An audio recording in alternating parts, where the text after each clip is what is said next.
Hi, I'm JD. And I'm Dilly, and we're both from the all-new Red Evening Drive on RedFm. That's right, and we're in Penang! And coming up soon, we're going to be having an interview with the very charismatic Yang Amat Berhormat Tuan Lim Guan Eng, and he is... the Chief Minister of Penang. That's right. Yeah, how have your 100 days, your first 100 days been so far? Have you achieved anything yet up till now? I like to think so. When we first came into power, one of our first acts was to cancel all summons right up to the day we were elected.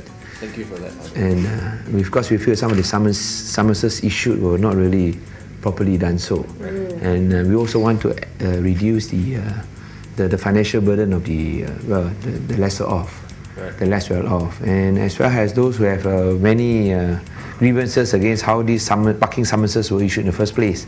I'm sure many enjoyed that. Yeah. And of course, we also implemented an open tender system to improve accountability and transparency. At the same time, I think we had our land reform policy, where we wanted to give back ownership of state land to the people by extending leases to 99 years for commercial and industrial land, and for freehold for residential units.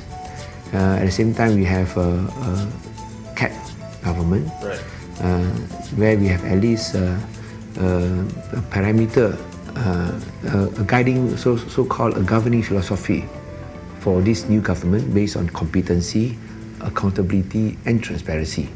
And as I said before, I'm very proud that we are the first CAT government, and the results, the fruits of this CAT philosophy has, I would say, been quite, I wouldn't use the word bountiful, but quite encouraging. We see investments coming in from foreigners, from Japan, 1.2 billion ringgit from Eviden, and also the crown jewel of the avionics industry, Honeywell, invested 150 million in Penang. And I think that says a lot for confidence in this government. If foreign investors who are very, very well knowledgeable about local conditions are willing to put the money where their mouth is, right. They are willing to invest huge sums of money in Penang, I think the local investors should follow suit. And I think that they do so because they share our CAT philosophy. They feel that a clean government is the way to go. Right. That not only can we achieve our social and political programs of social justice, sharing wealth, but before you do that, you must first create wealth. And because they know that we know our work, and that we are willing to perform and deliver on our promises, they have committed themselves to building Penang's future. Right. Transportation and the whole petrol price increase has actually raised a lot of issues now. Transportation has always been one major point of contention in Penang itself. Is there any updates on that? Are we going to see more probably monorails or LRTs, trams, getting the cabs to actually use meters? Actually, there are three issues basically that I think Penangites are very concerned about, and three issues that this new government is committed to rolling out our sleeves and tackling them. What I would define as three C's: crime, right. Congestion, and cleanliness. So what we want is to take a step-by-step approach to dealing with these problems. And we feel that with our programs that we are going to announce over the next few months, we should be able to tackle these problems head on. But first, of course, we need to have that political courage and will. It is not easy because you have to change people's mindsets.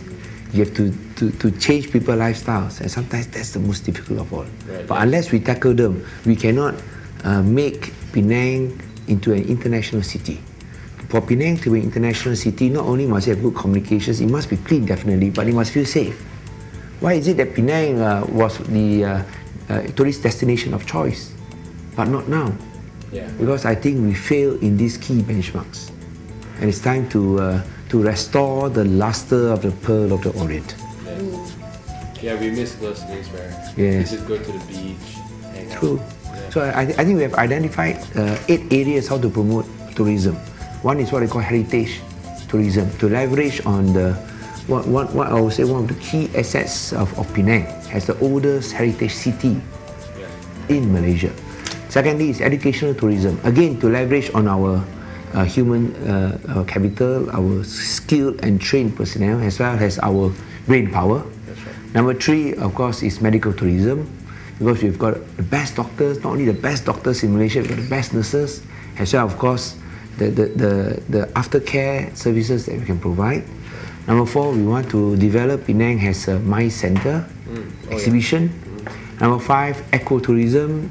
You just go on Penang Hill and you can realize why Penang is known as a pearl of the Orient. That's right, yeah. Not only is it well beyond description, it is both exquisite as well as exotic.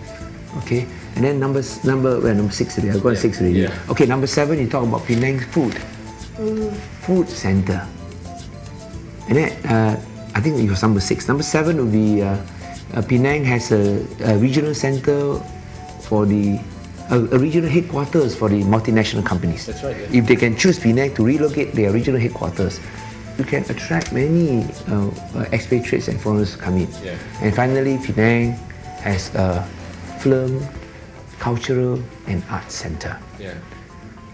We have so much talent. This Penang is a place brimming with talent. It's time that the local Penangites can show what they have to offer, and to demonstrate that Penang indeed has it all. So that's about tourism. So Yes. what other types of improvements can the state of Penang or the people of Penang expect in the future? Well, we hope, of course, to make Penang a happening place. The Hard Rock Cafe will be open soon. Oh, really? Ooh. Right, and we hope that all the young ones, can have fun, good, clean fun. I must You'll be add. seeing us more often here. Oh, sure, we welcome you, and we hope, of course, to increase in direct flights to Penang. We are hopeful of getting one from international destinations as well as more local flights. We are still trying to tie it down.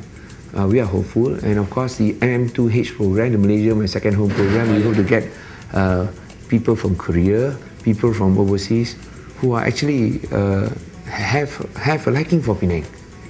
You see Penang, we've got beaches, we've got hills, we've got great food, we've got friendly people, and we've got a very hospitable climate. Yeah. Of course, we hope we should have a good government. That's right. And I think if we can sum it up by saying that what we need is, as far as the people of Penang is concerned, I think what want to see is a vision. A vision. And the vision is that we want to make Penang as an international city. And at the same time, they want to see Penang with a soul. Now, what will be Penang's soul? Yeah. I'm of course, the king of soul. You talk about music, soul is a very important aspect, apart from jazz, of course. Right. But what is the soul of Penang? Penang with faith, hope, and love. Faith in the government. In the past, the government is seen as a hindrance, as an obstacle, not as an agency that can help and assist the people. We want to change that. We want to rebuild faith of the people in their state government, that this government is out to help you, not to hinder you. Secondly, we want to create hope for the future, because if you do not have hope for the future, there is no meaning That's right. in life. And finally, to build a harmonious and cohesive society, you must have love. You must have a caring society. Sure. And that is what I would say the vision of Penang has: a vibrant, international, dynamic city, an international destination of choice for both investors and tourists, but with a soul, with a passion of living it up, but with a soul filled with faith, brimming with hope, and overflowing with love. A vision of Penang that I believe a lot of Malaysians, not just Penangites, want to see become a reality. Thank you so much for joining us today. Thanks, man. So cool. Wait, Chief Minister of Penang lah. Yeah. Thanks. Anyway, that was our interview. He's such a nice guy. I know, it's so cool, so charismatic, and So down to earth. Yeah, I know. I want to be a man like him. Okay, well, that's all we have today here on the all-new Red Evening Drive with That's Dilly right. and JD. And don't forget to tune in for all you Penang folks. It's 107.6. This is Red FM. been Right. a pleasure. Thank you so much. Right, thank